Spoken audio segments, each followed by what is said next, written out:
Most sales reps think that web scraping is some sort of technical, nerdy, and developer-only skill that's super hard to grasp. But the reality is, your competitors are already using it, and no, they don't have a software engineering degree, and scraping is the single fastest way to turn the entire internet into lead lists, research, and buying signals that you can use to power your lead generation and prospecting. You're pulling the freshest, most up-to-date information about your target market, not even requiring you to learn how to code or do anything overly technical. So in today's video, I'll be showing you over 20 best ways to scrape any website that every sales rep and go-to-market engineer should know going into 2026 and beyond. These are the exact same workflows that I've taught to over 700 students inside of my own Unlock Clay community, collecting over 200 testimonials in the process. So I'm super confident that you would absolutely love each individual one of those use cases that I'm about to show you. And if you have no idea about web scraping and you've never tried scraping a website before, don't worry, because we'll start off by walking through some beginner-friendly scraping workflows before moving into intermediate-level workflows, which are a bit more sophisticated, a bit more scalable, and require you to master just 3 tools in order to be able to scrape pretty much any website, before wrapping up the video with some advanced scraping, which, yes, as you can guess by the word advanced, means that it's a bit more nuanced, but I will show you the highest leverage ways to pull custom data from any website in just a matter of seconds. And to make this super easy, I've even added timestamps down below, so you can jump directly to the type of scraping that you want to learn, whether that's scraping local leads, scraping job boards, scraping competitors, technologies, PitchBook, Crunchbase, you name it, we can probably scrape it, and I'll show you how later on in the video. All right, let's jump into some beginner-friendly scraping workflows. Alright, starting off with my favorite web scraping technique, which will enable you to scrape over 80% of websites using a completely free Chrome extension. All we need to do in order to pull this off is we need to Google Instant Data Scraper, and as soon as we type that into Google, we should be able to see over here that it comes up with the Instant Data Scraper Chrome extension, which is 100% free. All you need to do is click on Add to Chrome in the top right-hand corner over here, and next time that you're on a website where typically you would otherwise have to copy and paste all of this information about each individual company, including the company name, the phone number, the website, and the email address of the company, instead of going through that manual, tedious, and repetitive copy and paste process, instead of that, all we need to do is click on the Chrome extensions in the top right-hand corner, click on Instant Data Scraper. That will immediately open up a pop-up that looks something like this, and we should be able to see that it captures all the information in a nicely formatted way directly from this construction database website. If we dislike what these columns are called, we can always double click into the columns and rename them. So we can call this company name, we can call this company address, and we can rename the tab on the right here to be the website URL. And if we want to scrape more than one page at a time, and let's say we want to go through page 1, then page 2, then page 3 of this search, all we need to do is inside of this Chrome pop-up, click on Locate Next button, and then select the next button from the website where it appears. And then after that, we can click on Start Crawling, and that will instantly get this bot to go and visit different pages and scrape all of these pages super fast for us. So next time that you're on a random website and you find yourself copying and pasting the names of companies, people, or anything of that sort, instead just download the Chrome extension. Make sure to pin it on the right-hand side over here by clicking on that pin button, and just click on the extension, and automatically after that you can click on CSV at the top of the screen, and you should be able to see that this data automatically downloads as a CSV file here. So if I show you really quickly now, if I was to go into Google Sheets, I can now click into File, Import, Upload, and then I can drag and drop this CSV file into a spreadsheet and click on Import Data. And there I have it, the list that I just scraped directly from a website in just a matter of seconds. Method number 2 will show you how to scrape LinkedIn Sales Navigator in just a matter of seconds. All it requires for you is to download a free Prospero Chrome extension, which I will link down below in the top link in the description, where you can access all the different sales tools recommendations and how to use them through separate tutorial videos. And essentially all you need to do is head over into LinkedIn Sales Navigator, filter based on the industries, job titles, and all of the other boring filters. All you would need to do is click on Export with Prospero button. That will automatically load up a screen that looks something like this, where it asks you to name that lead list. More than that, it will then find you the email addresses for every single individual that is a part of that LinkedIn Sales Navigator search. On the left side of the panel, if you navigate over to Sales Navigate, you should be able to see your Sales Navigator export loading. It may take a minute or two to basically load up and scrape the list of people directly from LinkedIn Sales Navigator, including their email addresses, but it's 100% worth it. And you can then just click on download, select whether you just want the full list or just the list with just valid emails, and you should be able to download that list. If you liked the previous web scraping method that I've just showed you, you would absolutely love method number 3, because it's about time that I show you how you can scrape the phone number and the email address directly from the LinkedIn profile of an individual.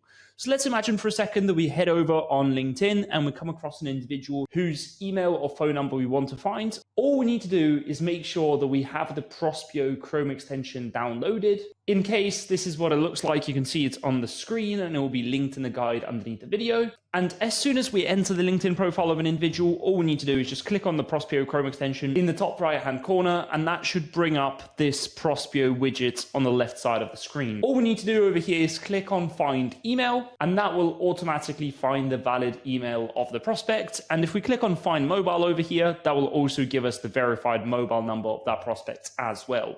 And for context, the reason I prefer Prospero over other Chrome extensions is because I find that it finds the most mobile numbers and the most email addresses out of all the providers that I've tested this across so far. On to scraping method number 4, where I'm now going to show you how you can scrape Apollo.io.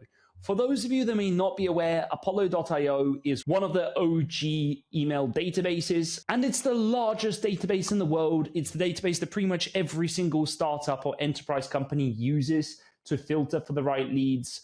And you can see it does get quite expensive, right? And in most cases, it costs you about $100 a month to get 5,000 email addresses. And for that reason, I'm now going to show you how you can scrape Apollo to get exactly the same data, but at a tenth of the price. So essentially, the first thing we need is to sign up for a free Apollo.io account. After you are signed up for that account, you can just navigate on the left-hand side to the People tab. And here you can then filter for the ideal client profile of your leads. So let's take as an example over here, me filtering for the project manager job titles at this set of companies at these locations with these keywords in the company descriptions.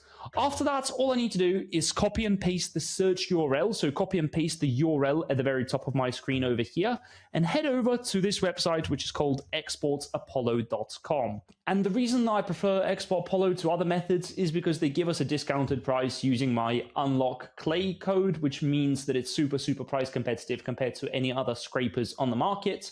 And after that, all you need to do is just sign up for an account. And as soon as you're signed into your Export Apollo account, click on Dashboard on the left side of the panel, copy and paste the Apollo search link. So in other words, the search URL that you copied and pasted from this page from Apollo.io, you just copy and paste it over here. Give the list a name. So in this case, I'll just say Market Research Example 1. And then after that, you can just select the number of contacts that you want to export. So let's say it could be 1,000 prospects. And I can then also scrape only available emails. And I can even switch on the toggle for cleaning up the company names so that whenever we reach out to prospects, the company name is cleaned up. So instead of like Apple Limited or Apple Ltd, it will just say Apple as your company name. And then after that, we can also get some extra data like SEO description, industry, employee count, and so on. As soon as we click on scrape over there, we can now navigate over to the history tab over here. And we should be able to see that our data gets scraped within just a couple of hours, and it will be added to this data straight away. And you also get an email from them as well with a link to a spreadsheet to the data. And over here, you can just click on download, and there you have it. You have an entire spreadsheet full of all the leads that you wanted to get from Apollo.io. And the best part is that this Export Apollo scraper literally costs a fraction of the price of Apollo.io. So hopefully that saves you a bit of money on some expensive subscriptions, and you can contribute this money to perhaps try some of the other web scraping tools that we're about to cover later in this video. All right, next up, I'm going to show you my favorite way to be able to scrape local business leads from Google Maps. So let's say right now we're after dental clinics. So we enter Google Maps, we type in dental clinics. And usually this process is very, very manual. We'd have to pull this data into a spreadsheet and copy and paste the names of each individual one of those businesses. And you get the idea. That's not something that we want to be doing. So instead, for the purpose of this demo, I'll be using a tool called Outscraper. You can click on the pricing page over here and see that their Google Maps scraper costs literally $3 for 1,000 scrapes. And it's free to use for scraping up to 500 businesses. So in other words, it's super, super affordable. I'm going to log into my account here. You can see I have a balance of $220 here, and that's because I use it all the time to scrape brick and mortar and local businesses on behalf of my clients at my agency. And in this case, all we need to do is head over into services at the top of the screen, click on use cases, click on lead generation, and over here you should be able to find a bunch of different scrapers, including the Google Maps data scraper. And here, all we need to do is just type in the type of business that we want to scrape. So for instance, if we're going after dental clinics, I'm just going to type in dental clinic. And in case if you are ever doubtful and you're not sure what category of businesses you want to scrape, just go into Google Maps, type in the type of business. And when you click on it, you should be able to see the actual name of that category over here. So this is a dental clinic, for instance. And in this case, if I go into White & Co., that's also a dental clinic. So based on that, I already know that this is the type of business that I want to filter for here. You can also filter based on location. So in this case, I'm going to filter for the United Kingdom, being the country where I want to scrape this data. And more than that, you can then try custom locations as well. So in that case, you can type in the zip codes, postcodes, states, anything of that sort, or anything else to narrow down the geography of the businesses that you're going to scrape. So in this case, let's say I put London as an example. And after that, all I need to do is just scroll down over here, select the maximum number of results. And my favorite reason for using this is because as an extra add-on over here, you can also get contacts and leads enrichment, whereby it provides you with the email addresses of each individual place and the contact details of the decision makers working on those businesses. So in that case, you can select the appropriate package. If it's the cold email outreach pack, the cold calling pack, whereby they provide you with the phone numbers as well. It's super, super helpful, and it puts your prospecting on steroids. And let's be real, you haven't had to really scrape anything yourself. All you really have to do is just select a bunch of filtering criteria here and click on get data at the bottom. As soon as you do that, you just need to confirm your order. You'll come up with a price over here, and then you can click on confirm. And after that order is placed, it may take 1 hour, maybe 2 hours maximum. And as soon as you click on the tasks at the top of your screen over here, you should be able to see the scrape data available for you over here. And you can then click on the spreadsheet button over here or the download button, and that will enable you to download all of that data directly from Outscraper into a spreadsheet or wherever else, where you will have a list of businesses that look something like this, including the names of companies, the websites, all the categories, the phone numbers, the addresses, the email addresses, the full names of the decision makers alongside their email addresses over here, and all of that good stuff inside of a spreadsheet. And yes, I tried over 10 different ways to scrape Google Maps, and I found that this one is the highest quality, the fastest to pull off. It requires the least knowledge of scraping, and not to mention that it comes at the most affordable price point yet. And yes, as you could have guessed by now, if you use my link to sign up for Outscraper, you will get over 1,000 businesses scraped completely for free. And I'll make sure to drop my link down below underneath the video, top link in the description. Just click on that and you'll get all the exclusive discounts to all the sales tools that I mentioned throughout this video, so that you can get from 10 to 50% off. Anyways, moving on, let's jump into the next use case. All right, method number 6 will show you one of the most popular web scraping tools on the market, which is called Phantom Buster. And specifically for the purpose of this demo, I'll be showing you how you can use Phantom Buster in order to be able to pull off any sort of web scraping on LinkedIn, LinkedIn Sales Navigator, Google, Instagram, HubSpot, Twitter, or any other platform. And it's as simple as you signing up for a 2-week free trial with Phantom Buster, clicking on solutions at the top of the screen. And then if you click on all solutions, you should be able to see the library of different use cases that people have used Phantom Buster for in the past. And for the purpose of this demo, I'll be focusing just on how you can use Phantom Buster to extract people that are engaged with someone's LinkedIn posts. So in this case, I'm just going to navigate to LinkedIn over here. I'm going to select extract leads from LinkedIn posts and click on use now. Every single one of these pre-built templates will work the same way. All we need to do is just select the right template, click on use now over here. You can select what type of post you want to add. So is it a single LinkedIn post? Is it a LinkedIn company page post? what is it? In this case, let's imagine for a second I want to scrape my brother's previous post on LinkedIn over here. All I need to do is click on the three dots on LinkedIn. It will enable me to copy the link to this post straight into Phantom Buster. So all I'm going to be doing here inside of Phantom Buster is copying and pasting the LinkedIn URL of that post. I can then click on save. This will then require me to connect my LinkedIn account, which will be done automatically over here. I can then click on save again, and it will now ask me what data I want to extract. Do I want to extract commenters and likers? In that case, I'll tick both boxes over here, and I can then click on save automatically, and that will start the scraping of all of those leads for me. So all I need to do is click on in the top right-hand corner, and you can see that just within a couple of seconds, it will start scraping every single person that liked or commented this specific post over here that my brother has posted. And within just a few seconds, you should see a full list of all of these lovely people that have engaged on a specific post, and you can export it into a CSV file and enrich it in a tool like clay.com, which we will cover how to do later on in this video as well. Okay, next up, I'll be showing you how you can scrape anyone that follows your competitors on LinkedIn. Now, as I'm sure we already know, on LinkedIn, you can find a bunch of different companies that directly compete for the same ideal client profile as your company. And in this case, most of these companies would have a profile page. So for example, if I head over to LinkedIn, type in Clay Bootcamp, I should be able to see my direct competitor over here called Clay Bootcamp that competes directly with my course, which is called Unlock Clay. And in this case, we can see over here the number of followers that this company has. So they have 3,000 followers. In this case, I can use a tool called Scrapely, which will enable me to scrape all the followers of that company on LinkedIn. So the way it works is very, very simple. If I click into the pricing page over here, you can see it literally costs about $4.50 for every 1,000 people that follow the company. All I need to do is click on Get Started in the top right-hand corner, copy and paste the company URL. So in this case, I'll be going to LinkedIn, copying and pasting this URL at the top of the screen. And over here, I can type in the order name. So I'll call this Clay Bootcamp Scraper Followers. I can type in the number of followers that I want to scrape. So in this case, let's imagine I want to just scrape 2,000 people out of the 3,000 followers. I can type that in over here. And if I need to buy some credits, I can click on buy credits at the top of the screen to just spend like $5 on this kind of scrape. And then I can place the order. It's as simple as that. And within just a couple of hours, in most cases, you should be receiving a spreadsheet link that looks something like this with the names of every single person that follows a specific company.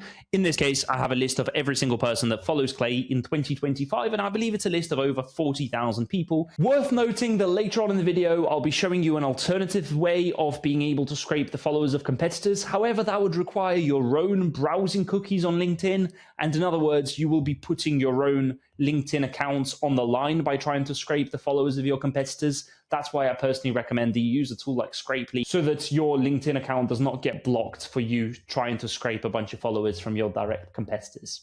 Now it's about time that I show you web scraping method number 8, and specifically for this one, I'll be showing you how you can use the Clay Chrome extension, which is 100% free, enabling you to scrape any sort of review platforms like TripAdvisor, G2, or Capterra. And it's super, super simple. So here is how you will go about using the Clay Chrome extension in order to scrape G2, Capterra, Trustpilot, TripAdvisor, or anything of that sort. If you're not familiar with this, you can literally type Clay Chrome extension into Google. It's the first thing that will come up. It's rated quite highly. And Clay just released a new Chrome extension, which is this one, and it's an updated version compared to their previous one. So in a nutshell, let's give you the example of us wanting to scrape the reviews of Salesforce as an example. And let's say we want to use the Clay Chrome extension in order to be able to scrape the reviews that Salesforce has been getting. So as you can see, if you have to manually do this and copy and paste the data, all the reviews are at the bottom of the page over here.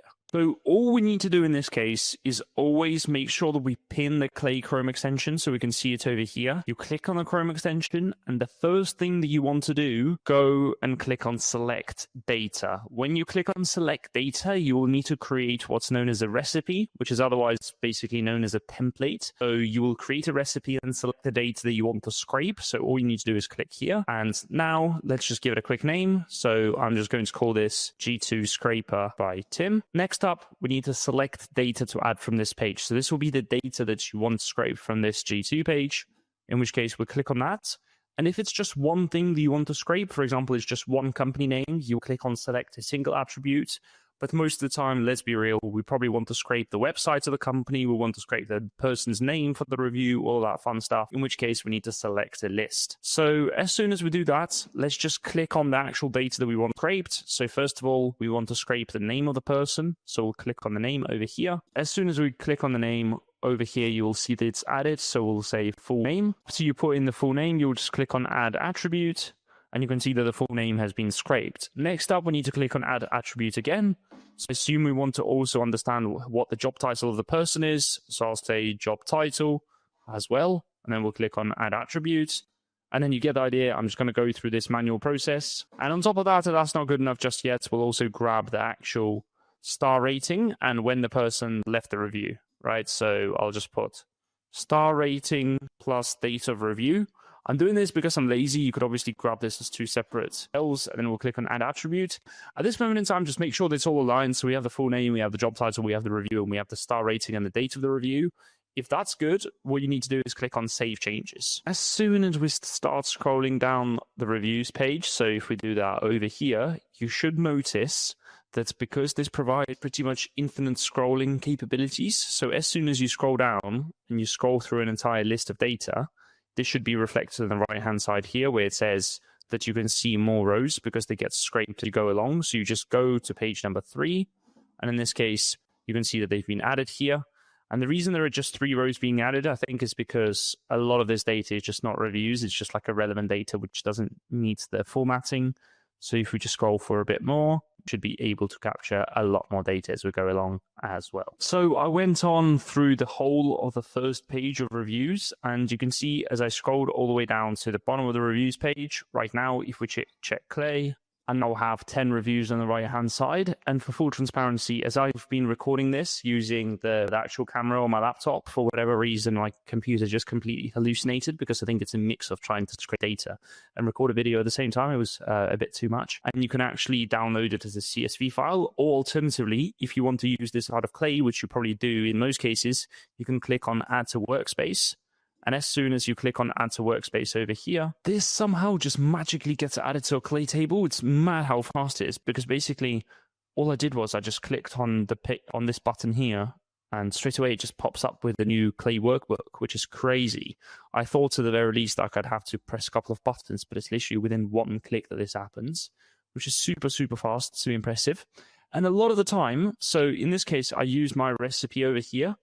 A lot of the time, they already have verified recipes. So they already have like pre-built templates for how to scrape websites like G2, Capterra, Y Combinator, and so on. So all you need to do is just click down here.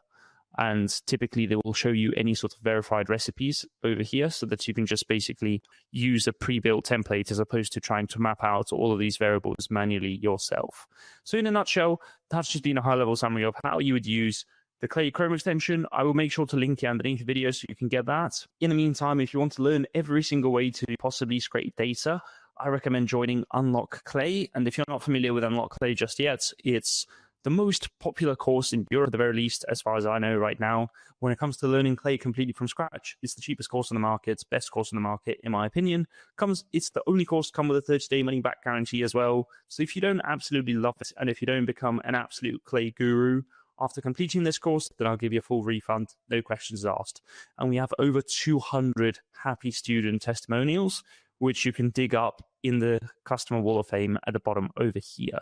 All right, next up, I'm going to show you my favorite web scraping method when it comes to poaching leads from your direct competitors. Yes, it's a bit of a naughty move. Yes, you may be banned by Slack for doing it sometimes. And I totally understand if a lot of you may find this a bit too aggressive of a web scraping method, but here it is. And yes, you guessed it. This method will show you how to scrape Slack community members. In order to get started with this one, all you need to do is go into the Chrome App Store and type in Slack Channel Data Exporter.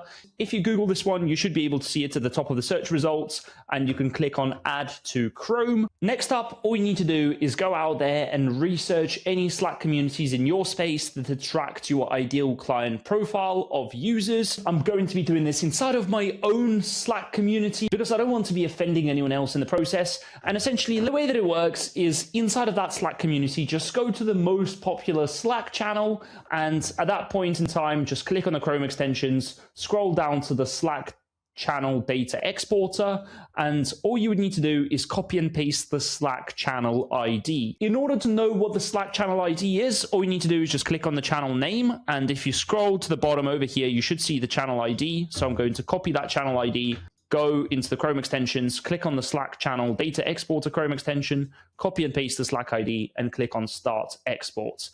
Within just a couple of seconds, we should be able to see that we've just downloaded a CSV file with all the members of that Slack channel. And you can see I just imported that file into Google Sheets, and over here in front of me, I have every single Slack community member from that Slack channel inside of a spreadsheet that we just exported using that Chrome extension into a CSV file and imported into a spreadsheet. So that's how easy it is to scrape any Slack community out there. Worth noting that some communities may not have the email addresses revealed for each individual user, so it's worth checking every single time. And yes, previously I scraped some of the biggest B2B SaaS sales tool communities, and most of them don't even know that it's possible to scrape their communities, so they still make the emails visible to you. So please don't over abuse this one. Don't blame me for teaching you how to do that.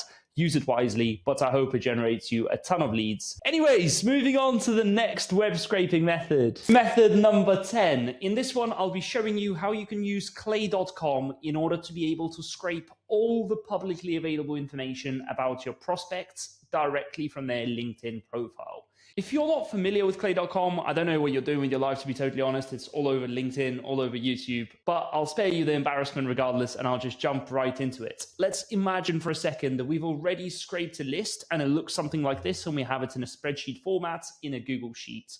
All we need to do here is click on File, download that as a CSV file, and then you can sign up for a free clay.com account and get over 3,000 free credits if you do choose to upgrade to a paid plan using my link. That will be linked down in the description below. And all you need to do inside of Clay is log into your account, click on Import CSV, drag and drop that CSV file that we just talked about from this spreadsheet, and click on Continue, complete import, and this will automatically populate a Clay table. And remember, we're here not to teach you clay.com, but rather we're here to show you how you can scrape the LinkedIn profile of a person. So in this case, all I have to do here is click on Actions in the top right hand corner and type in Prospero again. And in this case, we should be able to scroll down through all of these different actions that are known as enrichments inside of clay.com. And we should see one which says Find Work Email and Enrich Person from LinkedIn Profile. All we need to do is click on this one. We need to then select the URL, the LinkedIn profile URL of that individual, click on Continue to Add Fields, save and run 10 rows, and that will run all 10 rows, scraping each individual one of those LinkedIn profiles that we've just imported, and not only scraping their LinkedIn profiles, but also being able to find email addresses where possible. Now, if we click on this data over here, we should see an abundance of data points, including the first name, the last name, the job title, LinkedIn profile, summary, the skills, the work experiences of where these people worked before. So you can see like the companies and when they worked at all of these companies. You can even see their education history, any sort of certifications, their follow accounts, their connections count, their gender, and everything of that sort. So essentially you have every single publicly listed data point directly from LinkedIn right in front of you. And by the way, you can get a 2-week free trial with clay.com, so you can import a couple of profiles, play around with them. And on the back of that, not only can you get some free email credits, so you can find email addresses of people, you can also do funky stuff like scraping their LinkedIn profiles. So go check it out. All right, guys, can we take a quick pause from the web scraping methods? I just wanted to let you know that it took me over 4 days of filming in order to put this video together. And unfortunately, it did mean that very last minute, I decided to not include over 10 other web scraping methods. But I have recorded separate tutorials for each one of those methods, and you can get it directly underneath the video. It will be the top link in the description down below, where I'll share with you every single web scraping tool that I've used in the past. With the tutorial video, there will be over 40 or 50 different web scraping methods there. So as always, just check it out. It will be the top link in the description down below. Sorry I couldn't fit it into the video, but my editor is going absolutely nuts, because as you can imagine, the raw footage from this video alone was over 3 hours, over 4 hours of filming, and we're trying to jam pack that into under 90 minutes of a video. Anyways, I hope you enjoy the rest of the video. Let's get on with it. Moving on, let's now talk about how you can be able to scrape anything you want directly from Twitter in just a matter of seconds. For the purpose of this demonstration, I'll be using a tool called Tweet Scraper that I've used on behalf of a lot of my agency clients over at B2B Boosted. And in this case, all it takes is for you to sign up for free accounts with Tweet Scraper. On the left-hand side, you can see the kind of things that you can scrape directly from Twitter or from X, as they call it now. You can scrape the followers of people. You can scrape the people that a specific individual follows. You can scrape anyone that likes or retweets a specific tweet as well. And then you can scrape community lists and custom lists on top of that as well. And the best part is you can also enrich those lists with email addresses or anything of that sort later down the line, should you wish to as well. So for the purpose of the demonstration, I'm just going to show you something really, really simple. If you just want to scrape people that follow an individual, all you have to do is click on Scrape Followers. And over here, type in the username of an individual whose followers you want to scrape. For the purpose of this demo, I'll be using Nick Abraham as the example. If you don't know Nick, he's the owner of 1 or 2 different cold outreach agencies. He talks a lot about cold outreach. So I'd love to have a few of his followers on Twitter, although I don't really use Twitter, but for the purpose of this demo, I had to create an account. And all I'm basically going to do here is just copy and paste his username. And then I can select the type of emails that I want to scrape from his followers. So if someone follows him, do I want to scrape their personal emails or do I want to scrape their business emails? In this case, I'm just going to select personal emails, and then the minimum number of followers will be 1. And the maximum number of followers will be 10 because I've only got 10 free credits to play around with inside of Tweet Scraper. And after that, all I need to do is click on Scrape Followers, and I should be able to see in real time how this scrape progresses. And Tweet Scraper should be able to scrape all of this for me without me requiring to give them my browsing cookies. So simply put, they're not putting my Twitter account at risk, and I'm using their own browsing cookies in order to scrape all of these lovely emails. As you can see, it literally took just a few seconds over here. This has been fully done. 59 users have been found with 1 email address found straight away for Nick's followers. I can click on the on view over here, and I can see all the people that follow Nick. And I can then click on export only emails found, and straight away that will download a CSV file over here. So as you can guess by now, my call to action here for you is go check out Tweet Scraper whenever you need. And I guarantee you that you would not regret this, because it literally takes a couple of minutes to scrape tens of results, or it may take you 10 or 20 minutes to scrape hundreds of thousands of leads instantly from Twitter. And having tested a bunch of different tools, this one is my go-to for scraping Twitter for myself and largely on behalf of my clients. If you're looking to scrape leads directly from Instagram, then I'll show you how you can pull that off using the Social Scraper. Now, if you're not familiar with Social Scraper, just head over to socialscraper.io. And specifically, the Social Scraper enables you to scrape for 4 different data points. The first data points that it enables you to scrape is the followers of an individual. So for instance, over here, if I navigate over to the Instagram page of the air fryer guy, and this is a guy that teaches you how to use an air fryer to cook all sorts of cool meals, we should be able to scrape the 242,000 people that follow his account. We can also scrape the 720 people that this guy follows. And more than that, we can also scrape anyone that engages with a specific hashtag or anyone that comments under a specific post. So to start off with, all you need to do is head over to socialscraper.io, get a free account, and then click on Scrape Followers on the left side of the panel. Over here, you would just need to copy and paste the Instagram username. So all I'm doing here is just copying and pasting air fryer guy, and I'm setting this to an email limit of 10 emails, and then I'm now clicking on Scrape Followers. We should now be able to see this progress page right in front of our eyes. And my favorite thing about this as well, sometimes you don't really know whose followers you want to tap into or who you want to scrape on Instagram. They also have this Get Ideas button that you can press. And in this case, it just shows you all the thought leaders based on a specific industry or market. So for instance, if we want to sell into the cannabis space, it basically gives us a list of different accounts whose followers we can tap into. On the left side of the panel, if we head over to the results page, we should be able to see the progress bar over here. And as soon as the users are found and the emails are found, we can always click on the view button over here, and we should be able to see every single person who we scraped directly from Instagram.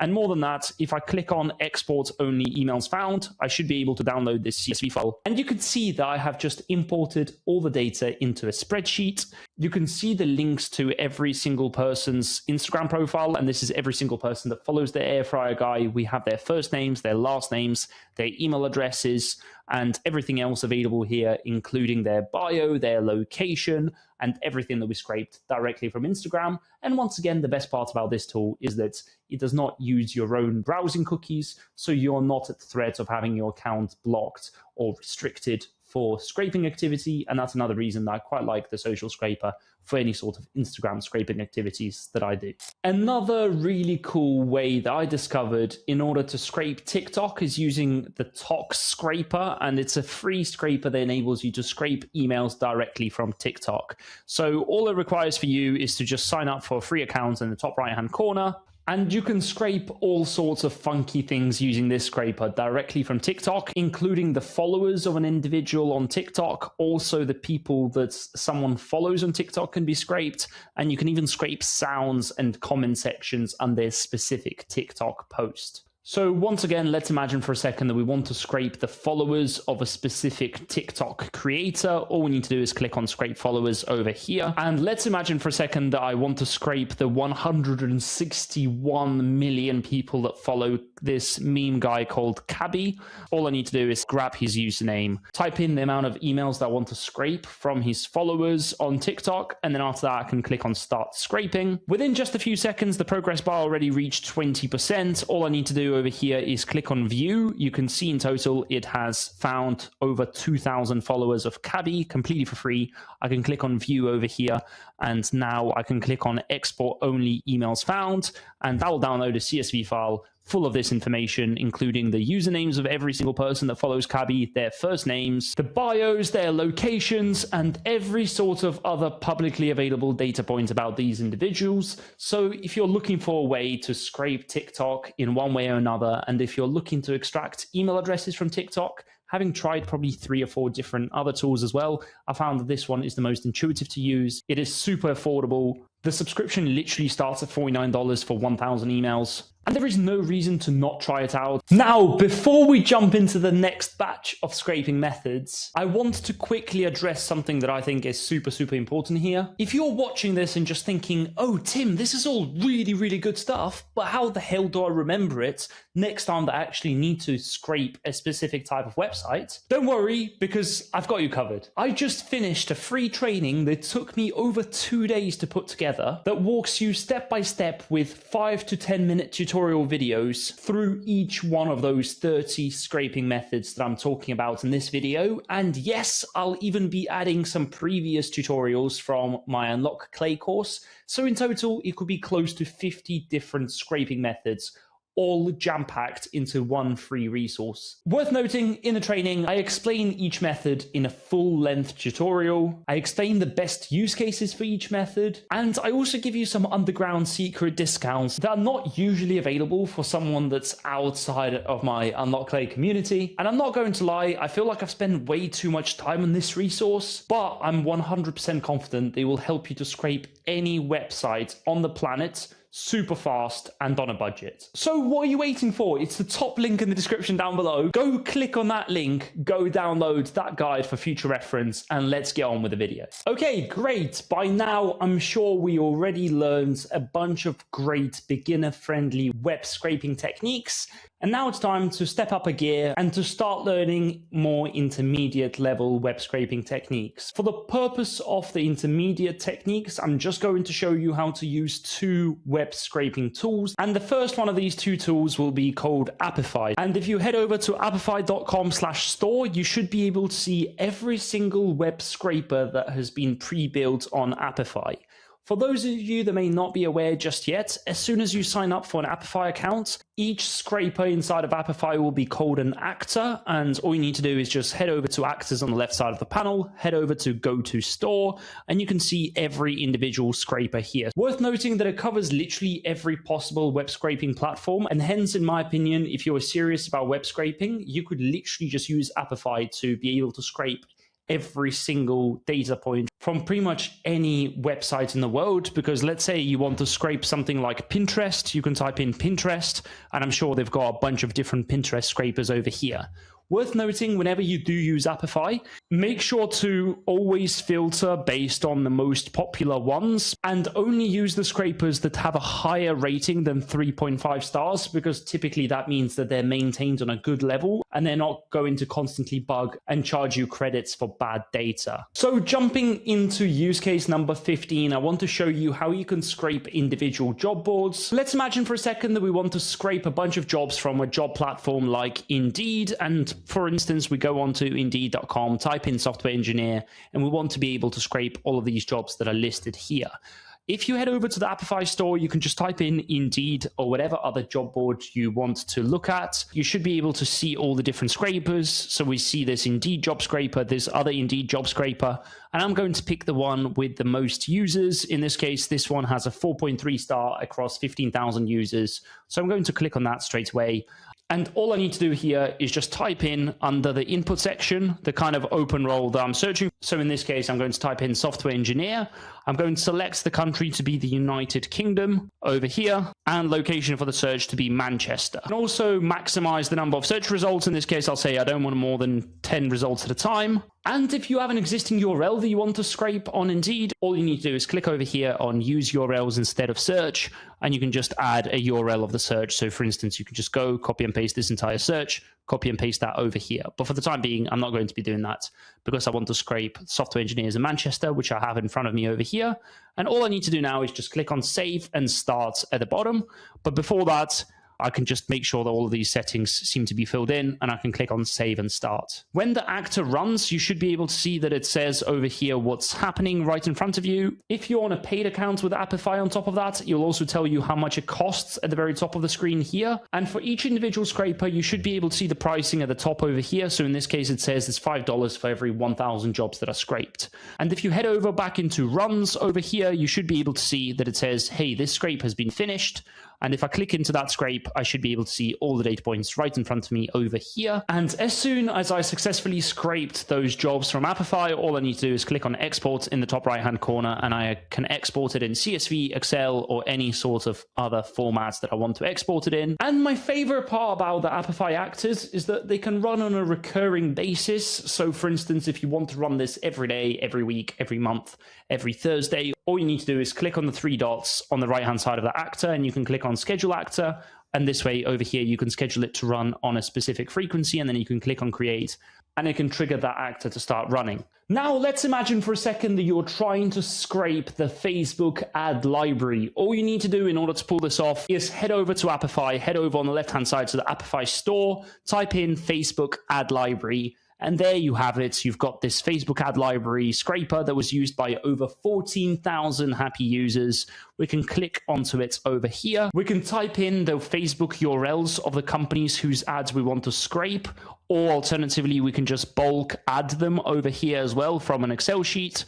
And after we type them up one by one, we can just select the total number of records that we want to see. So let's say we want 10 ads per company, and we can click on save and start. And within just a couple of seconds, we can see that this act is still running. The cost over here is increasing slowly, but in front of us, we have the sample results of ads from the ad library. So for instance, we can now see the results right in front of us over here. And if we scroll to the right hand side, we can click into the Facebook ad library links. And for instance, in this case, it shows me all the ads in India for any sort of posts related to LinkedIn.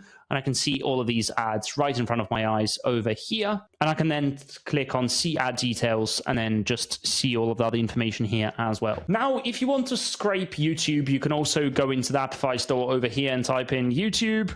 And then within just a couple of seconds, you should be able to see the YouTube comment scraper or the YouTube scraper. And you can just select the YouTube scraper over here, which enables you to scrape a bunch of information about YouTube channels so that you can reach out to the owners of these YouTube channels, for example. So in this case, all you would have to do is just select the YouTube scraper over here. You can then type in over here your YouTube search query. So for instance, it could be something like lead generation. You also have the option to add direct URLs. So for instance, if you just want to scrape specific profiles, you can do that here, or you can bulk edit them by copying and pasting a bunch of URLs all in one field. You can also enable this scraper to download download the subtitles of the videos, for instance. You can add some other filters as well of like what kind of videos in terms of dates and timelines you want to be downloading. And I can then click on save and start. And we can see a bunch of videos over here that have ranked top of the list when it came to that lead generation search. Over here, we have the title of the video, we have the URL of the video, we have the channel name, the number of likes that the video has, the number of views that that video has, and all of that important information, which we can just export using the export button in the top right-hand corner. So there you have it. This is how you would use Apify's pre-built actors in order to scrape pretty much any website out there, whether it's YouTube, Indeed, Facebook ad library, or anything of that sort. If you're ever in doubt, I very much recommend that you just go into Apify store. It's completely free. Type in a couple of keywords and see if there is a pre-built scraper. And most of the time, let's be real, someone probably built a scraper beforehand for you. And please do comment down below if you want me to do a separate video showing you how you can build custom scrapers inside of Apify. Now it's about time that I show you one of the most underused and underrated web research and web scraping techniques that most sales reps are not even aware of. And the best part about this is that you can pull this off inside of your ChatGPT account. So before I show you what it is, I just want to give you some wider context. A lot of the time, the hardest part about doing any sort of sales activities is finding the databases and the best data sources where you can scrape data from. So for the purpose of this, I've created this master prompt that you can copy and paste into your ChatGPT account. You can either pause the video now and try to type this up word by word, or you can just get the guide down below underneath the video where I'll give you this exact prompt, so you can copy and paste it into your ChatGPT. And it reads something like this. You're an expert researcher. Your goal is to help me discover niche or unconventional databases, directories, or data sources that contain lead list information, matching my ideal customer profile. And it basically asks the GPT to go out there, crawl the internet, and figure out what are some of the best databases where we can scrape some lists from. And at least it will save you half an hour of your time of otherwise having to Google through databases and see what databases exist. In order for you to customize this prompt for yourself, all you need to do at the bottom over here is just type in the job titles that you're looking for, the geographies that you're looking for, and anything of that sort. So in this case, I can give you the example of us targeting vet clinics with team sizes of 10 to 50 employees, and the job titles being CEOs, owners, and practice managers in North America. As soon as we click on enter, on the right side of the panel, we should be able to see the kind of research that ChatGPT does. So it identifies all of these niche databases, outputs a table that looks something like this. So first of all, it tells us the sources of where we can get our lead information from. So these are the sources that we can then go on and scrape using some of the scraping techniques that we talked about. Secondly, it tells us the ICP and why ChatGPT believes that these databases will help us find the right ICP leads. It then tells us the fields that are likely available. In other words, what kind of data points can we scrape from these databases? It can tell us if these databases are public, private, if they have any sort of rate limits when it comes to scraping, or if it's behind some sort of paywall, which we probably cannot afford right now. It also talks about the web scraping method that you can use in order to pull off this web scraping further. So in this case, it can tell you if GPT-5 Pro, for instance, will enable you to scrape some of these databases. And the best part, of course, you have the URL of each one of these databases. So on the right-hand side over here, where the notes section is, you can just click on the URL and it will take you directly into the lead database. So for example, in this case, we were looking for vet clinics, and we can see a bunch of vet clinics being listed on this database on the AAHA website, where we can scrape all of this data directly using GPT-5 Pro, should we wish to continue that web scraping process as well. I very much recommend for you to save this specific prompt for future reference, because it will spare you hours upon hours of figuring out what databases you should be scraping. So check it out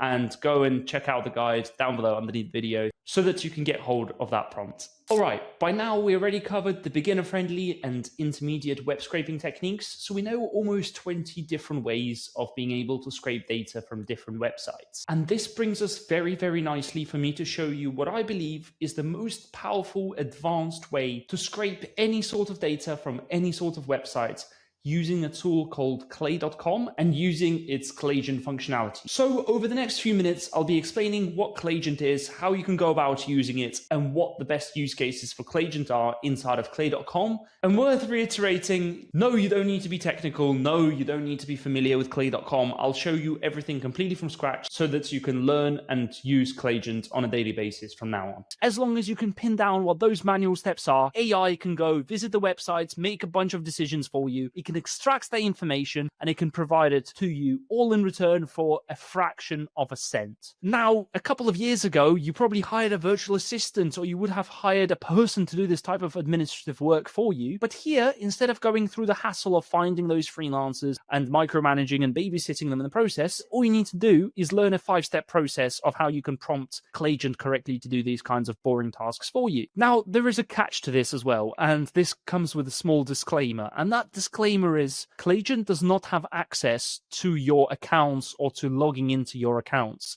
So in other words, no, it does not know that you're connected to Jackie on LinkedIn, right? However, it can access any information that's public and that's open source on any website in the world, similarly to how you can access any of these websites without having to sign up for an account or logging in for an account behind a paywall, for example. I'm going to get you to do 5 different Claygent prompts in the next 10 minutes or so, just to show you how Claygent works. But before we can do this, let me just explain Claygent to you. Simply put, let's imagine that you've got a completely blank clay table and you click on the Actions button in the top right-hand corner. You can type in Claygent, and over here is the beautiful AI web researcher that you can see I've pinned over here because I use it so often. All you need to do is just click on Claygent, and over here you're able to then generate the prompt. Before we jump into prompting Claygent, we need to know these 6 things. The first thing that you need to know about prompting any form of AI inside of Clay is to define the input. Over here, you typically will say, hey, the input is this.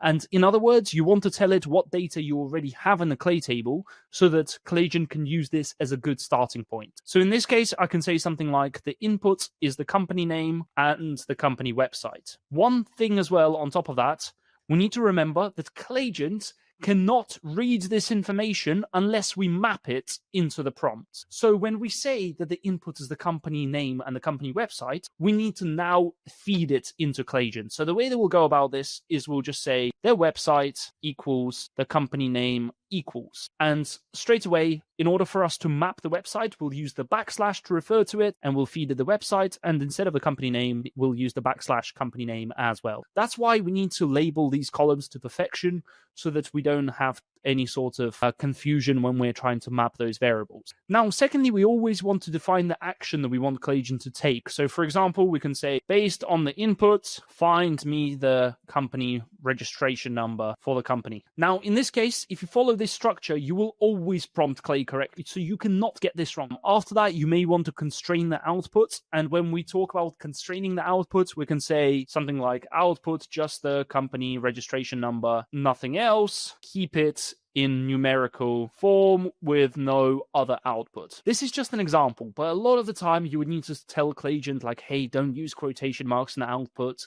only output this number, only output this text, don't say anything else, just so it doesn't ruin the output for us. A lot of the times, and I'll show you in a second how to go about this, you may need to provide a prefix for Claygent. So if you want Claygent to come up with a sentence output which follows your exact structure, for example, you want to tell me, for example, hey Tim, I saw you worked at Clarsha before, and Clarsha is the name of the company that I used to work for like 4 years ago. In that case, you will need to give it the prefix. Whenever you feed a prefix into Claygent, I always recommend for you to say, follow my prefix in the output, here is my prefix, and over here you can say the company registration number is, as an example, always put this in quotation marks, and whatever thing has to change, so in this case we want the registration number to always be dynamically changing depending on the company that we're feeding it. In this case, you put this in curly brackets, and then you can say, replace the curly brackets with a company registration number. And then finally, it's always good to give examples. So for example, you could say, oh, if the company registration number is 12345, then say in quotation marks, the company registration number is 12345. So that's an important example for us to be making. And then finally, after you prompt it once, you can just click on save and don't run, and just click play to run one row before seeing if it actually works. a lot of the time you would need to change the prompt a tiny bit before it works out correctly for you. As soon as you have a clay table that looks something like this, what I want you to do is to follow along with the task that I'm about to show you. I'm going to show you how we can find the name of a person that left a testimonial on b2bboosted.com. So if I just show you on our website right now, if you go to my agency's website, to the very bottom, we have a bunch of different testimonials from a bunch of different clients. And what we're going to do is we're going to get Claygent to find one of these people's names and just pull it for you from the website. So this will just show you one little use case of what Clay can do for you. So in this case, I'm going to click on Actions, and then of course, I'm going to type in Claygent over here as the enrichment. So let's just click on Claygent. Now, right now, you're probably thinking, okay, cool, but how do I actually do this aside from just remembering these 6 key rules for speaking to AI? In my opinion, it's super, super simple. What I want you to do right now is to copy and paste the text that you can see on my screen right now. You can pause the video for a second and just copy and paste it directly into the prompt. So this will read, based on the input, I want you to, and then over here, we can tweak the prompt. You will give it an example and you will constrain the output. So let's just copy and paste it here. And let's also remember what we're trying to do in the first prompt. In the first example over here, we want to find the name of a person that left a testimonial on B2B Boosted's website. So let's just follow the exact structure of the prompts that we talked about over here. So the first thing we need to do is we need to write down the input. So we'll say, and once again, pause the video right now and try to do this yourself. And then if not, we can do this together. So the first thing we're going to do is we are going to say the input is the company website. Naturally, afterwards, we're going to say the website equals, and then we can just give it the website name. And then we'll say, based on the input, I want you to, and then over here, we'll say to visit the website and find the full name of one person that left a testimonial on the website. Of course, over here, it tells us to give an example. So we'll say, for example, if Bill Gates left a testimonial, I'll put Bill Gates. Now, of course, as a next step, we also want to constrain the output. So in order for us to constrain the output, we can say something like, only output the full name of a person that's left a testimonial and nothing else. So over here, naturally, we just write down, only output the full name of a person that left a testimonial and nothing else. And that's pretty much that. That's how we will find the name of a person that left a testimonial on the website. We gave it the input, we constrained it, we provided an example. And all we need to do now is click on this generate button. Now, for those of you that may not be aware, I'm just going to click on this and it will take like 30 seconds to load, but that generate button helps us to improve our prompt. Worth noting that for 99% of the Claygent requests, depending on if you're watching this in 2025 or 2050, of course, this may change. But most of the time, Clay is trying to rip us off and it's trying to get us to use the neon enrichment, which will cost us 2 Clay credits. But rather, because I'm an absolute pro at this and I've done this a million times before, I know that GPT 4.0 mini is going to give us the exact same output and we can just change it to our own API keys, which once again, I'll show you how to do later on. But for the time being, always be conscious of what AI model Clay suggests for you. 99% of the time, just switch it to 4.0 mini because it will do the job properly. And now you can just save and don't run. And bearing in mind, if we go back to the task, the first task is that we want to find the name of a person who left a testimonial on the website. So all we need to do is now click into this box for B2B Boosted's website, click on play, and within 30 seconds or so, it should be able to find the full name of one person that left a testimonial on our website. Claygent just found us the first testimonial from the B2B Boosted website. So over here, we see Celine Daniel. And if we actually go on the website over here, we should be able to see that Celine wrote us a really, really nice testimonial, which I believe is over here as the first testimonial on our website as it is. Next up, let's move on to task number 2 for prompting Claygent. And what I'm going to do in this case, I'm going to just copy and paste the task into the prompt, and then we can just do it for ourselves over here. So if we just click on that and click on. So for this one, all we're going to do is click on Actions again, type in Claygent, and into the Claygent prompt over here, I'm going to copy and paste what we want to be doing. So we want to find the full name of the head of human resources for the main Coca-Cola company. Now, of course, in this case, I want to map these 2 columns as well. I don't want to just give it all as a prompt over here. So once again, we'll follow the 5-step process. The first step, what is the input? The input is the company name and website. So by now, we just clarified what the input is. The second step will be defining the action that we want to be happening here. So we'll say, based on the input, search the internet for the head of HR at the main, and then we'll select company name and how long they have been in the role for. In this case, we will do something really fancy and we will say output 2 things, the full name of the head of HR how long they have been in the role for. Now, the reason that we are doing this is quite simple, and the actual reason is because we want to then use that data to personalize our outreach. So over here, you can see that we've loaded up the prompt. All we need to do now is just click on generate. It will take about 10, 20, maybe 30 seconds for the prompt to be generated by Clay for us. It doesn't cost us any credits to actually generate the actual prompt, so you can experiment with this as much as you want. Over here, we can see that the whole prompt was generated for us. One thing to keep in mind is that at the bottom of the prompt, you can see that it added multiple outputs. So you'll have one output for full name, one for the time and role. But if you want to add other outputs as well, for example, you could add reasoning. And in this case, AI will provide separate text outputs for reasoning as well. So in this case, I'm actually going to keep it this time, just so that we can use the reasoning later down the line. I believe it still will suggest Argon to us, which is the most expensive model, which will cost us 3 Clay credits. Once again, I back myself, so I'm going to select the 4.0 mini. I'm going to click on save and don't run, because if we remember what the task was, we want to find the full name of just the head of human resources at the main Coca-Cola company. We don't care about all the other businesses here. So how do we just focus on one row at a time? We're just going to click on Coca-Cola company, and we're going to click on play over here. And within just a couple of seconds, we should be able to find the full name of their head of HR and the time that they spent in their role. So let's just give it a couple of seconds to think, and output this for us. You can see over here, it just outputs Lisa Chang, and it shows that she's been in the role for 4 years and 11 months. And this is perfect. This is exactly what we were craving here, and we got the exact output that we wanted. Now, on top of that, in this case, if we wanted to just double check this as well, we could add a separate output here, and we could just ask for LinkedIn profile URL of the person as an example, and we can change this text field to a URL, and this way we can save and don't run, and then once again we can replay the output here, so that in order for us to manually just cross-check that this web scraping was done correctly, we can actually see the LinkedIn profile of the person as well. So I'm just doing that just to show to you how you can iterate the prompt and how you can change that prompt and spice it up a bit more so that it's more useful and it's helps you to manually verify the data faster next time as well. And at the bottom over here, we can see that it's now outputted the LinkedIn profile URL. You can see the cost of this. In this case, it did cost us almost 2 cents, just under 2 cents to do this. But once again, most of the time you wouldn't be scraping that much information about a person, and it is quite expensive to scrape every single detail about every single contact, but it's a good skill to get into. So if we click on add as a column here, we can create the column, and voila, over here we have Lisa's LinkedIn profile, which I will blur right now, but you can see over here that this is Lisa. You can see the job title is EVP and Global Chief People Officer, and she is a part of the board of directors for Coca-Cola as well. So clearly you found the right person, and we used Claygent to pull this off. So congrats for making it this far already. I'm sure you're absolutely smashing it with 2 Claygent enrichments completed up to this point. And now it's time to move on to enrichment number 3, which we're going to pull off with Claygent, which will enable us to find job listings for an SDR position at Salesforce, and it will enable us to just pull some information from that job description as well. So all we're going to do, as always, is click on actions, type in Claygent, and in this case, I'm just going to copy and paste what we want to be doing here, and I'll explain it to you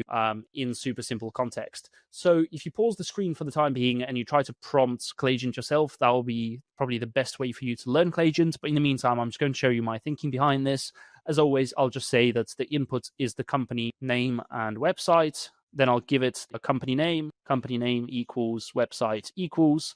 I'll use the backslash to select the exact website and the exact company name. Guess what we need to do next? Yes, that's right. By now you probably would have learned this. We need to say, based on this info, I want you to, and then over here we can just basically write down in simple terms what we wanted to do. So in this case, we're going to say, I want you to find a sales-related open role job listing and pull the exact technologies that are mentioned inside the job description for that open role. Provide 2 outputs, the open role job listing URL and the technologies that were listed in the job description for that role in a comma separated format. Now, just to show you what kind of information we want to be pulling and extracting and scraping using Claygent here, if we go over here and we look at any of the jobs that Salesforce is hiring for right now, if we click on the job, in most job descriptions at the very bottom, we will have some sort of technologies that the candidate must know how to use. So in this case, if we're looking at a technical role, it will be JavaScript, Java, HTML5, SQL, and so on. But obviously, sales roles, the chances are we're probably looking at technology technologies like Apollo, Clay, Salesforce, or anything of that sort as well. We're just going to give it a quick example as well. We're going to say, for example, if the job description mentions the candidate needing to use Apollo and Salesforce, output Apollo Salesforce. And now we need to constrain the output, which is step number 5. And of course, how do we constrain the output? We will just say, give just 2 outputs strictly with the info I mentioned. Now, in this case, it basically will be regenerated either way by Clay itself. So if we click on this generate button, it will work its magic in the background and it will create a killer prompt for us. So now you can see that the prompt has been generated for us. It asks for 2 outputs, the job listing URL and the technologies that I mentioned in the job description. As always, it tries to upsell us to the Neon model, so we spend more Clay credits. Naturally, we just have to remember to every time switch this to 4.0 mini. Now I'm going to click on save and don't run. And as soon as I do that, all I'm going to do is just click on the Salesforce row over here, and I'm going to load this enrichment to start running so that we can pull and extract all this information straight away directly from all of these open role lists so that we can just run this enrichment and get the result. As we can see on my screen right now, it has loaded the output. In this case, it's loaded this specific open role on the Salesforce careers page for a sales development representative. Unfortunately, though, if you do read this job description manually, it doesn't actually include any sort of technologies listed there apart from Salesforce, which is quite depressing, but still, in this case, Claygent scrapes Salesforce as a sales tool that should be used as a part of the job description. We've covered 3 Claygent prompts already, and we're just 2 prompts away from turning you into an absolute Claygent prompting pro. So, assuming you're equally as pumped to get better at using Claygent, all you need to do is copy and paste this exact text, which says we want to find the square footage of this place, and let's go into Clay, click on actions, type in Claygent, and let's select the Claygent enrichment and copy and paste this exact string of text. So essentially, as always, in this case, we want to understand what data do we already have inside of the Clay table. We have the company name and we have the website. And what we basically want to do is we want to just find the square footage of Lidl's specific store. And then we want to find the person that handles the store operations for the UK for this company called Lidl. For those of you that may not be aware, Lidl is a super affordable yet high quality retail chain, like a retail grocery chain based in the UK. By the way, that was not sponsored by Lidl in any way, shape or form. So in this case, I've just finished off drafting this prompt. So here I'm saying the input is the company name. I give it the company name. I say that I want to find the square footage of Lidl's Tottenham Court Road store, and I want to find the full name of a person that handles store operations for the company. I wanted to create 3 outputs. The first one is the square footage of the store. The second one is the full name of the store operations person. And the third thing is the LinkedIn profile of that person as well. Now, for context, the only reason I'm asking for the LinkedIn profile is because I just want to quickly manually check that it's the right person so that I don't make a mistake when it comes to finding those decision makers. And of course, for the time being, I'm just going to click on generate for the prompt to load. But in the meantime, the reason that I'm showing you this specific use case of finding the square footage of a place is simply because you can get Claygent to do any random thing that you typically do manually. So if for whatever reason I'm trying to sell to store operations managers and I've got this new location and I want to figure out what the typical square footage of a retail outlet is, once again, we could probably find that out by getting Claygent to visit a bunch of websites and figure that out for us. I very much recommend for you to one day just sit down and read the context, the objective, the instructions that are provided to Claygent and everything of that sort, just so you understand like the longer format of how people prompt Claygent. But 99% of the time, you would not need to put yourself through the pain and misery of just writing a 500-word prompt over here, because you can see it's written for you. In this case, I'm just changing the store operations LinkedIn URL's profile to a URL, so it's a URL format. And of course, I'm going to change Clay's Argon to GPT 4.0 mini. As soon as I do that, I'm going to click on save and don't run, because I can't afford to run 5 rows as a part of this crash course, simply because it's a free crash course, right? And it's going to cost me like $20 to just record this video, taking into account the cost of all of these Clay credits here. So over here, I'm just going to click on the Lidl row over here and then just click play. In the meantime, it will now start loading the store size, the operations person's LinkedIn profile, and their full name, which we will use in just a second from now. It's just loaded within 15 seconds or so. You can see over here, if we click on response, we can see all the different outputs. Worth noting that Claygent also provides you with a confidence ranking as well. So typically you can just tell it to only output if the confidence is high. Over here, we can see the full name of the store operations person. We can see the square footage of a location of this specific retail retail outlet. And then more than that, we have the LinkedIn profile of this person that I believe should be working in store operations. And over here, in fact, it pulled out the director of operations at Lidl GB. So hopefully you can see that on my screen right now, that it's a good profile. And also the person went to University of Leeds, which is a fun fact that I bet you didn't expect to be learning inside of this crash course. So just to give you another example of how you could be using Claygent, in this case, I want to find out the net worth of the founder of Amazon, aka Jeff Bezos. And also I want to find his zodiac sign. In this case, I'm just going to hide all the other tabs on my screen in the meantime, and then I'm just going to prompt Claygent in order to find us the zodiac sign. And no, this is not what I was expecting to say casually at 9 a.m. on a Thursday morning. So essentially what we're doing here is we're clicking on actions again. We're typing in Claygent as per usual. After selecting the Claygent enrichment, we're basically just copying and pasting the task so we remember what it is. It's time for me to show you how I go about prompting this. Feel free to pause your screen right now, and I'm going to just draft my prompt over here. So here we are. You can see that I've just typed in the prompt. I said that the input is the company name and website. I'm just basically using the backslash to refer to both of these, company name and website. And I've basically asked it to find me the net worth of the company's owner in USD, also find their zodiac sign, and I want this in 2 separate outputs. Over here, as always, we're going to switch to 4.0 mini, and you can see all of this looks good. The main thing to check at the bottom is that there is the net worth value in USD, and then there is the zodiac sign. Those are the 2 things that we care about.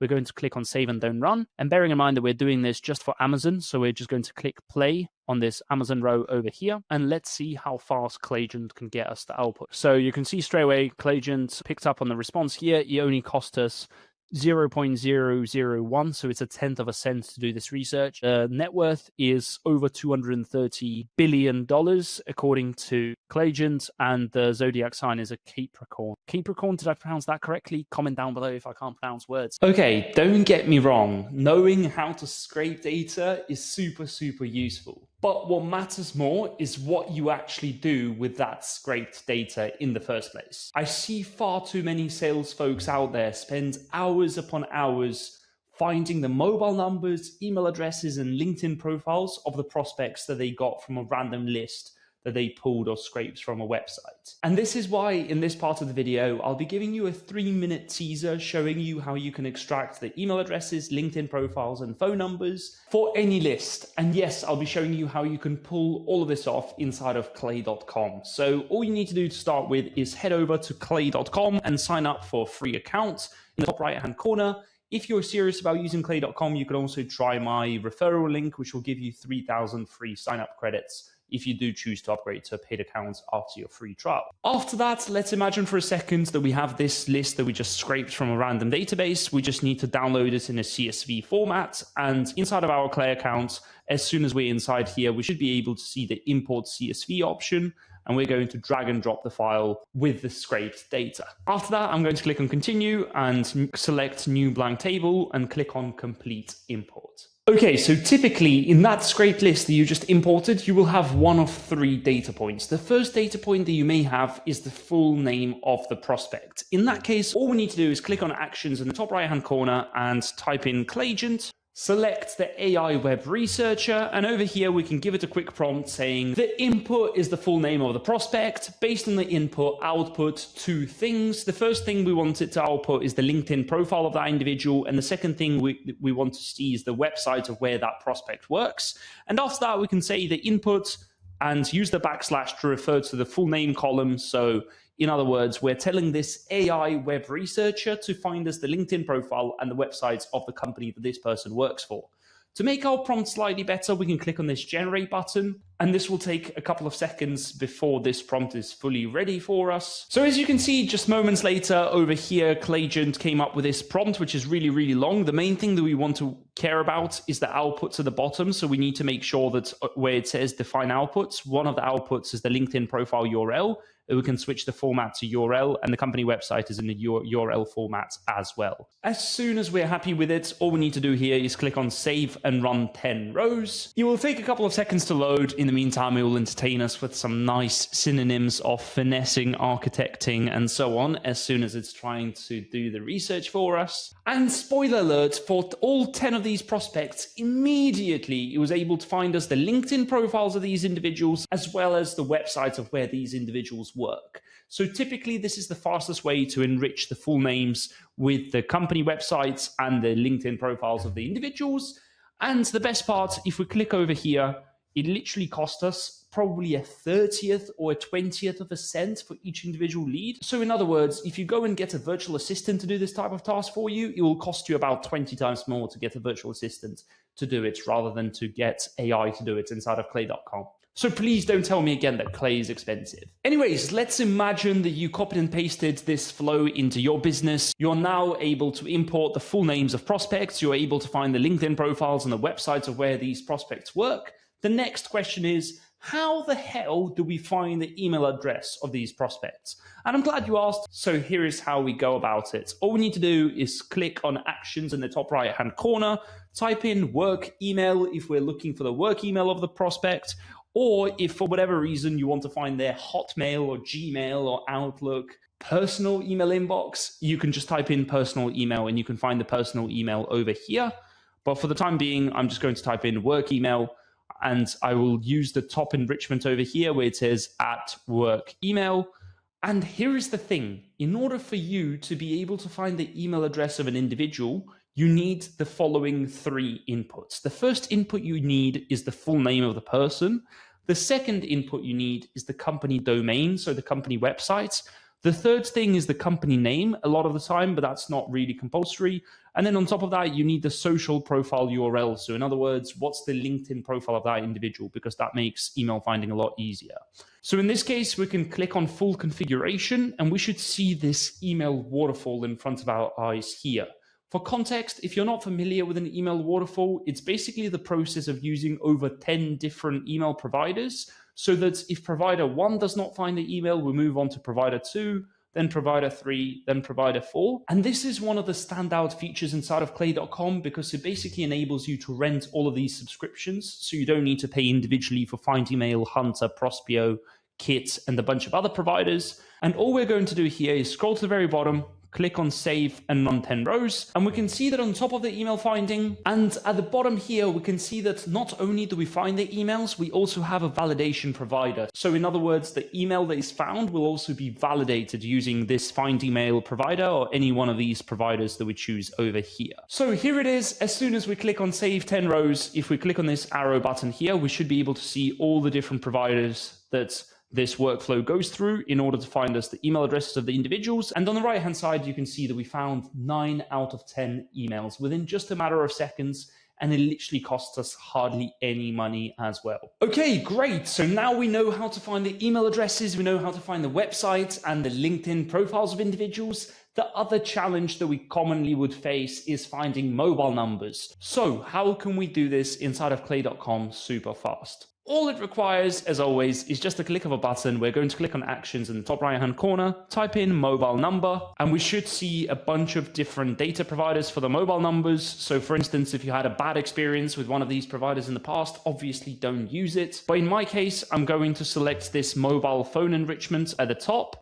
And again, I'm going to be using the mobile finder waterfall. So in this case, I'm just giving it the full name, the company name, the work email address, and all that good stuff. I'm going to click on full configuration. You can see there will be over 10 phone number providers that are being used here. And I'm going to just click on save and run 10 rows. In the meantime, whilst this loads, you can pause the video and just take a guess out of these 10 profiles how many mobile numbers we'll be able to find. And more than that, there is also a verification provider. So we don't only find the mobile numbers, we'll also verify that we can actually call these numbers straight away. Worth noting, when you're in the full configuration part over here, you can choose the mobile waterfall based on the region where you're trying to find the phone numbers. So for instance, if you select APAC, it will be the best phone number providers across the Asian market. If you select Europe, obviously it will be best for Europe. Or alternatively, you can just use every provider in the workflow as well. For the purpose of this one, I'll be using the global option, and I'm going to click on save and run 10 rows in this view. And you can see over here, I'm going to click on those arrows here, and all of the providers would start being used in order to find the phone numbers. My guess is that at least we should be finding 7 out of 10 people's numbers. But you can see in this case, we found mobile numbers for 10 prospects in a row. So here we have it. Here is how you could scrape all of that data. Here is how you could enrich it with the LinkedIn profiles, the websites, the email addresses, the phone numbers, All of that inside of clay.com, so you don't need to go from spreadsheets to Apollo to another random database, only to then realize that you cannot enrich the list because one provider only finds 30 or 40% of mobile numbers. In my opinion, clay.com is the tool to use when it comes to centralizing all of this data.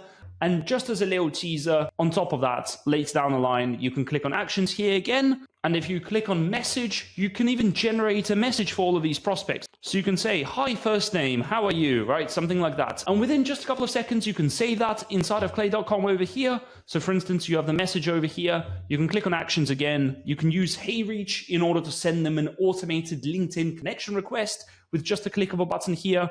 Or if you have like an Instantly account or a Smart Lead account or something of that sort, you can also add them to an email campaign straight away. And that's not even me showing you some of the fanciest stuff inside of clay.com, like the ability to write personalized emails for each individual one of those leads. So if you're enjoying this video so far, why not give it a like so that I can teach you a lot more of these fancier workflows that you can be building out inside of clay.com. And just to make your life 10 times easier inside of clay.com, I will also be adding over 15 different video tutorials into the guide, which will be the top link in the description underneath this video. And it will teach you all the basic actions and enrichments that you can perform inside of clay.com. Completely for free, just in return for your email address. The intention of this video is not to tell you to go and buy every single web scraping tool out there, but rather it's to show you what's possible using some different web scraping techniques. And next time that you have a use case of scraping LinkedIn Sales Navigator or local business leads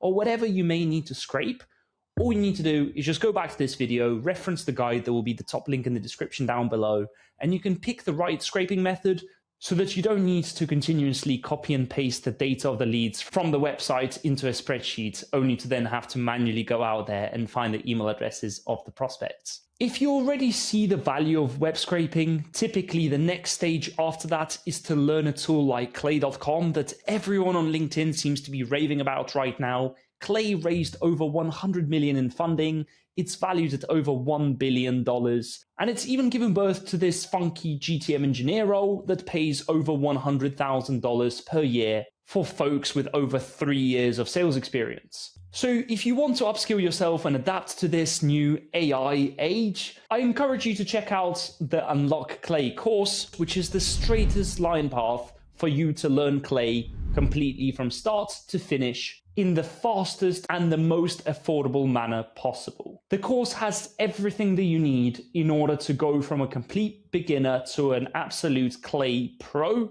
And that will be the second link in the description down below. So if you have a spare minute to have a read through the website, go across to unlockclay.com, check it out and see if it makes sense. And if you're not quite ready to invest £100 towards upskilling yourself and learning Clay, then don't worry, because I've also created a 3-hour free Clay crash course that shows you everything that you need to know in order to go from a beginner to an intermediate at clay.com in under 3 hours. So if you want to check that out, just go and click over here and I'll share everything that I learned over the last 2 years of implementing clay.com for a living. Anyways, I'll see you in that video. I hope you enjoyed this one. If you did, make sure to subscribe to the channel, like this video, and comment something nice down below. Let me know what other videos you want to see on the channel, and I'll see you in the next video.